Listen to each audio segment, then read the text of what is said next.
বিজেপির কর্মীকে মারধর। ঘটনাটি ঘটে বলাগড়ের জিরাটে। বিজেপি কিষাণ মোর্চার সভাপতি সমীর হালদার নিজের বাড়ির সংলগ্ন পার্টি অফিসে বসেছিলেন।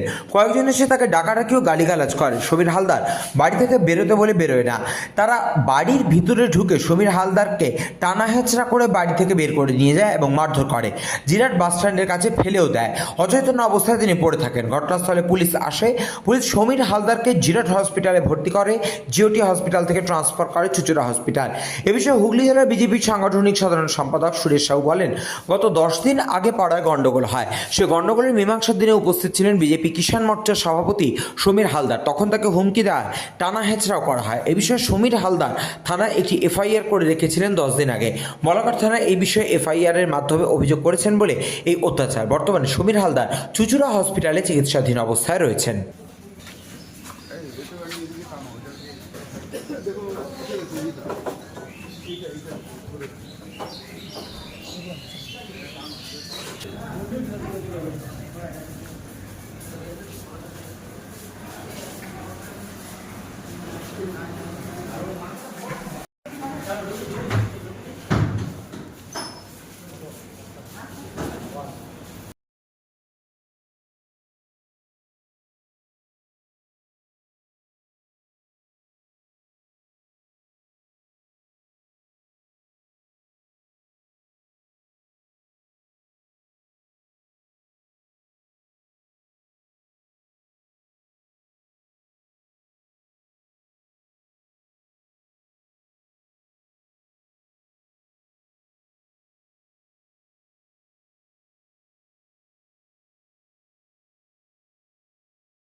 আমরা 4 জন লোক তখন ওই 8:30 9টার পর থেকে করে বসেছিলাম।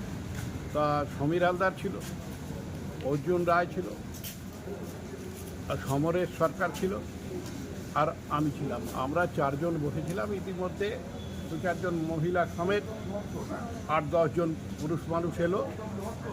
এসে বলল, গালিগালাজ খানিক্ষণ করলো। করার পরে বললো, এই কারা তারা কি করে? হ্যাঁ, কারা তারা? তারা পাড়ারই লোক। আমি কি পার্টি করে, আমি তো ওইখানে থাকে, আমি ওই জায়গায় যাতায়াত করি, কিন্তু সদস্যর নাম আমি জানি না, তো ওখানে বসে আছি। বলতে সমীরকে বললো বেরিয়ে আসতে, সমীর বেরোলো না। ও চেয়ারে বসেছিল। তখন 2 জন মহিলা এসে ওর গেঞ্জিটা ধরে টেনে হিজড়ে গেঞ্জিটা ছিঁড়ে গেল, ওকে টান মেরে বার করে নিয়ে এলো। তারপরে একটা পুরুষ মানুষ এসে, একটা বেটা ছেলে এসে ওকে চেয়ার দিয়ে এইভাবে ঠেসে ধরলো। ধরে হিড় করে টানতে বাইরে নিয়ে গিয়ে ফেলে লাতি মেরেছে, ঘুষি মেরেছে, দিয়ে টানতে টানতে রাস্তার ধার পর্যন্ত পেটাতে পেটাতে ওকে নিয়ে এসে দেশবন্ধুর দোকানের সামনে ও অচৈতন্য অবস্থায় পড়েছিল। পুলিশ ওকে তুলে নিয়ে গিয়ে মাহমুদপুর হসপিটালে ভর্তি হয়েছিল। আমি পরে গেছি এই হসপিটালে। ঘটনা বলতে গেলে গত 10 দিন আগে পাড়ায় একটা বিবাদ হয়েছিল। সেই বিবাদে মীমাংসার জন্য আমাদের কিষাণ মোর্চার সভাপতি উপস্থিত ছিল। কিষাণ মোর্চার সভাপতি সমীর হালদার সে মীমাংসা করাবার চেষ্টা করছিল। সেই মুহূর্তে স্থানীয় যিনি সদস্য আছে তৃণমূলের, তিনি এসে ওই সময় সমীর হালদারকে হুমকি দিয়েছিল এবং সেদিনই টানা হেচড়া করেছিল। এবার সেই মর্মে সমীর হালদার বলাগড় থানায় এই পঞ্চায়েত সদস্য জিরাটের তার নামে একটা লিখিত অভিযোগ করেছিল, কিন্তু দুর্ভাগ্য বলাগড় থানা থেকে কোনো রকম ব্যবস্থা নেয়নি, যার কারণে ওই থানায় এই সদস্যর নামে জিডি করা হয়েছিল বলে আজকে তার বাড়িতে আবার সেই তৃণমূলের দুষ্কৃতীদের নিয়ে এই পঞ্চায়েত সদস্য চড়া হয়েছে, মারধর করেছে। এখন তো আমরা তো বুঝতে পারছি না, এখনো পর্যন্ত তো হোশ আসেনি।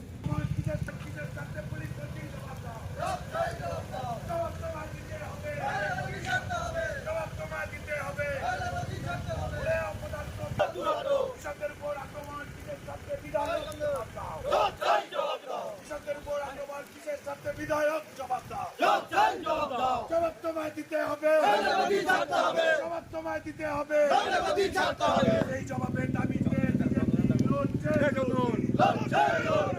জবাবের বিজেপি লড়ছে, পুলিশ তুমি উঠতি ছাড়ো।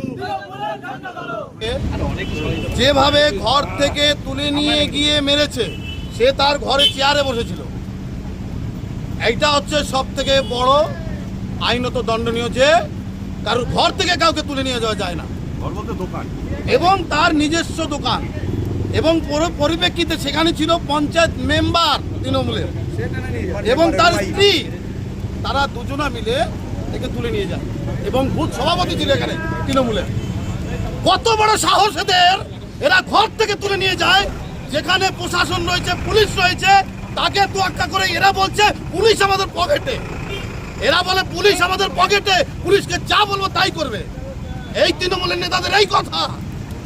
তাহলে যদি এইভাবে অরাজকতা যদি হতে থাকে, আমরা বলে দিচ্ছি, ভাববেন এই বলাগড় কিন্তু বিজেপি জিতেছে, বলাগড় বিজেপি জিতেছে। অতএব যদি সেরকম হয়, বলাগড় সেইভাবেই তাণ্ডব চলবে। ভেবে নেবেন না যে আইন আপনাদের হাতে। আমরা বিজেপি কখনো আইন হাতে নিতে রাজি নেই, কারণ আইন আইনের পথে চলবে। আইনকে সম্মান জানায় ভারতীয় জনতা পার্টি। তার জন্য একটার পর একটা অন্যায় হচ্ছে, তারপরও বিজেপি শুধু আন্দোলন করছে। কিন্তু এরপরে এমন হতে পারে যে এটা মহা আন্দোলন বা বিক্ষোভ এমন জায়গায় যায় যাতে এই সমাজ যাতে চলে না যায়, মুখ্যমন্ত্রীর ওই চেয়ারে থাকা দায় হয়ে যাবে।